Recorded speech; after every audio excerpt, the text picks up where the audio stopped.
everyone, it's Catherine here from Dolphin Class. I'm going to read the next chapter in our chapter book, Roald Dahl's George's Marvellous Medicine.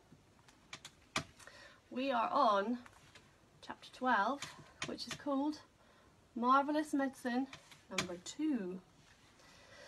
They were in the kitchen now, and the big saucepan was on the stove. All the things Mr. Cranky had bought were lined up near the sink. "Come along, my boy," cried Mr. Killicranky. "Which one did you put in first?" "This one," George said. "Golden Gloss hair shampoo." He emptied the bottle into the pan. "Now the toothpaste," George went on, "and the shaving soap, and the face cream, and the nail varnish." "Keep at it, my boy," cried Mr. Cranky, dancing round the kitchen. "Keep putting them in.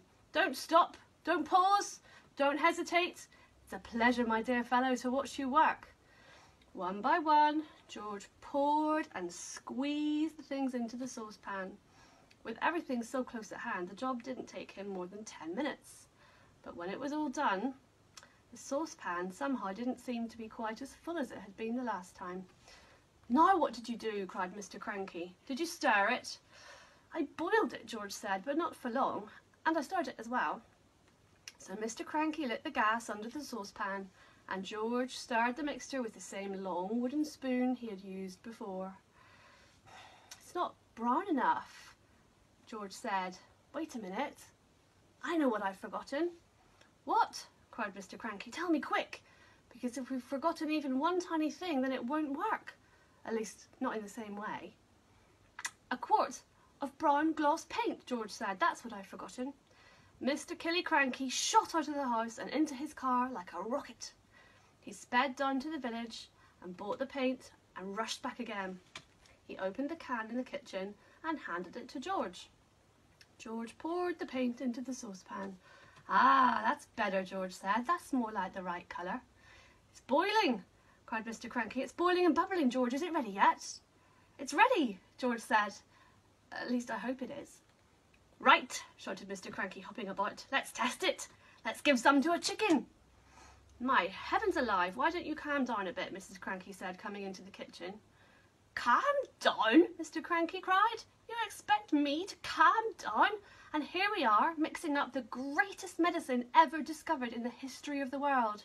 Come along, George. Dip a cupful out of the saucepan, get a spoon, and we'll give some to a chicken, just to make absolutely certain we've got the correct mixture." Outside in the yard there were several chickens that hadn't had any of George's Marvellous Medicine number 1. They were pecking about in the dirt in that silly way that chickens do. George crouched down, holding out a spoonful of Marvellous Medicine number 2. "Come on, chicken," he said. "Good chicken. Chick, chick, chick."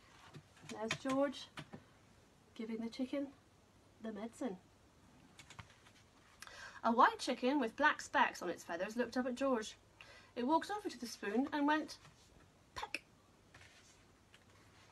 The effect that medicine number 2 had on this chicken was not quite the same as the effect produced by medicine number 1, but it was very interesting. "Whoosh!" squeaked the chicken, and it shot 6 feet up in the air and came down again. Then sparks came flying out of its beak, bright yellow sparks of fire, as though someone was sharpening a knife on a grindstone inside its tummy. Then its legs began to grow longer. Its body stayed the same size, but the 2 thin yellow legs got longer and longer and longer still. "What's happening to it?" cried Mr. Killicranky. "Something's wrong," George said.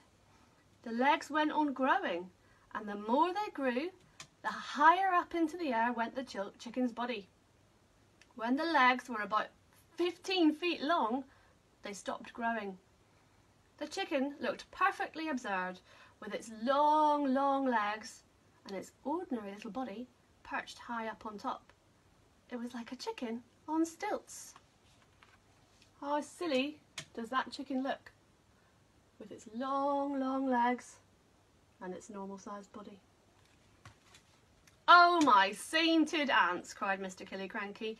"We've got it wrong. This chicken's no good to anybody. It's all legs. Nobody wants a chicken's legs. I must have left something out, George said.